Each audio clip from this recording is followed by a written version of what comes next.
মানুষ মারা গেলে বরই পাতা দিয়ে কেন গোসল করানো হয়? খুব গুরুত্বপূর্ণ একটি বিষয়। পৃথিবীর জমিনে এত গাছ আছে, অনেক গাছ আছে, ঔষধি গুণাগুণ সম্পন্ন গাছের পাতা, গাছের ছাল, গাছের শিকড় রয়েছে। সেগুলো বাদ দিয়ে মুসলমানরা কেন মানুষ মারা গেলে বরই পাতা দিয়ে গোসল করায়? এটা নিয়ে ফ্রান্সের একদল বিখ্যাত বিজ্ঞানীরা ওনারা গবেষণা করলেন। ওনারা বলছে যে আমরা মুসলমানের সমস্ত কিছুকে নিয়ে গবেষণা করেছি, পবিত্র কোরআনের শুরু থেকে শেষ পর্যন্ত নিয়ে গবেষণা করেছি ভুল ধরার জন্য, কিন্তু কোথাও ভুল ধরতে পারি নাই। অবশেষে চিন্তা করলাম যে মুসলমানদের হাদিসটা গবেষণা করে দেখা যাক হাদিসের মধ্যে কোথাও ভুল পাওয়া যায় কিনা। কিন্তু কি আশ্চর্যজনক কথা, আমরা মুসলমানদের এই হাদিসগুলো গবেষণা করে তাকিয়ে দেখি যে আজকের থেকে 1450 বছর আগে একটা মানুষ মরুভূমির প্রান্তরে জন্ম নিয়ে, যার ছিল না আমাদের মতো MBBS, FCPS, FRCS এর ডিগ্রি, যার ছিল না কোনো আধুনিক তথ্য প্রযুক্তি, সায়েন্স ল্যাবরেটরি, কোনো রকম আধুনিকতার ছোঁয়া যে যুগে জামানায় লাগে নাই, ওই জামানায় থেকে একটা মানুষ এত আধুনিক কথা, এত তত্ত্ববহুল কথা কিভাবে বলতে পারে? আমরা আশ্চর্য হয়ে গেলাম। আমরা যখন বরই পাতা নিয়ে কেন গোসল করানো হয় এই বিষয়টা নিয়ে গবেষণা করার জন্য একটা পাতিলের মধ্যে কিছু পানি নিলাম, আর মুসলমানরা যে তরিকায় মুসলমানদের লাশগুলোকে ধৌত করায় আমরা ঠিক সেই তরিকায় পানিটাকে গরম করলাম। মুসলমান ভাইরা আমার, ফ্রান্সের সেই বিখ্যাত বিজ্ঞানীরা বলছেন আমরা যখন পাতিলের মধ্যে পানি নিলাম, পাতিলের মধ্যে পানি নেওয়ার পরে সেখানে মুসলমানরা যেইভাবে বরই পাতা ছেড়ে দেয় আমরাও সেইভাবে বরই পাতা ছেড়ে দিলাম এবং আরেকটু জাল দিলাম, পানিটাকে হিট করে ফেললাম। পানিটাকে যখন পরিপূর্ণ গরম করে ফেললাম, পরিপূর্ণ যখন গরম হয়ে গেল, ওই পানিটা নিয়ে আমরা পরীক্ষা নিরীক্ষা করব। আমরা তাকিয়ে দেখি পানিটা ওই বরই পাতাটা হিট লাগার কারণে বরই পাতাটা নরম হয়ে সেখান থেকে এক প্রকার উপাদান বের হয়ে পানির সাথে মিশে গিয়েছে। আমরা উন্নত মানের পরীক্ষা নিরীক্ষা করার জন্য এই পানিটাকে নিয়ে গেলাম ল্যাবরেটরিতে।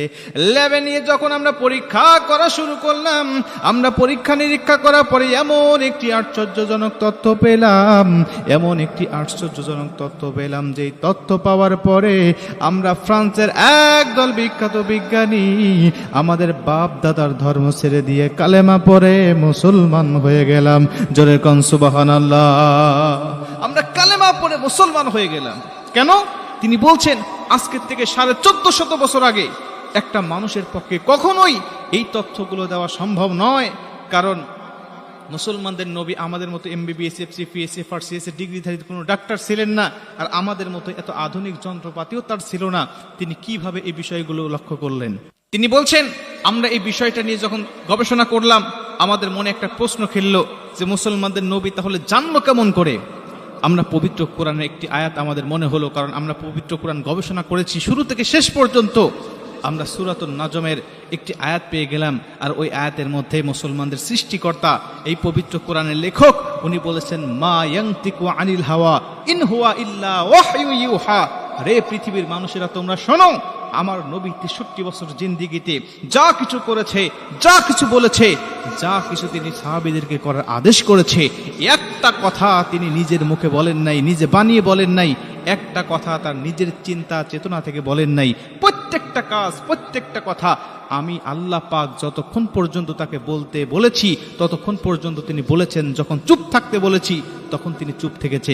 আমার কথার বাহিরে, আমার ওহির কথার বাহিরে মা ইয়ানতিকু আনিল হাওয়া ইন হুয়া ইল্লা ওয়াহয়ু ইউহা, তিনি 63 বছর জিন্দিগিতে একটা কথাও বলেন নাই।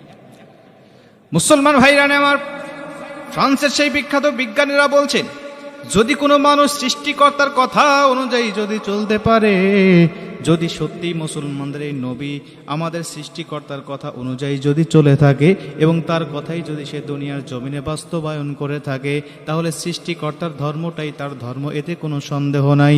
সৃষ্টিকর্তা যেই ধর্মটা প্রচার করতে বলেছেন তিনি সেই ধর্মই প্রচার করছে, এতে কোনো সন্দেহ নাই। অতএব ইসলাম ধর্ম সত্য, এতে আমাদের আর কোনো সন্দেহ থাকতে পারে না। আমরা দেরি করলাম না, বাপ দাদারা ধর্ম ছেড়ে দিয়ে কালেমা পড়ে মুসলমান হয়ে গেলাম। আমরা কালেমা পড়ে মুসলমান হয়ে গেলাম। আমরা যখন মুসলমান হলাম জাতির লোকেরা আমাদেরকে ডাক দিয়া বললেন কেন মুসলমান হলে? আমরা বললাম শোনো বরই পাতার গবেষণা করে দেখি যে বরই পাতা এমন একটি তথ্য পেলাম, যে তথ্যটা পাওয়ার পরে আমাদের কাছে মনে হয়েছে যে এটা দুনিয়ার কোনো সাধারণ মানুষের পক্ষে পরীক্ষা নিরীক্ষা গবেষণা ছাড়া কোনো মানুষের পক্ষে বলা সম্ভব নয়। তিনি বলেছিলেন তার আল্লাহর কাছ থেকে, অতএব আল্লাহর ধর্মই তার ধর্ম, এতে কোনো সন্দেহ নাই। আমাদেরকে লোকেলা বরাবরই করলো, তাহলে কোন তথ্য পেয়েছো বলো?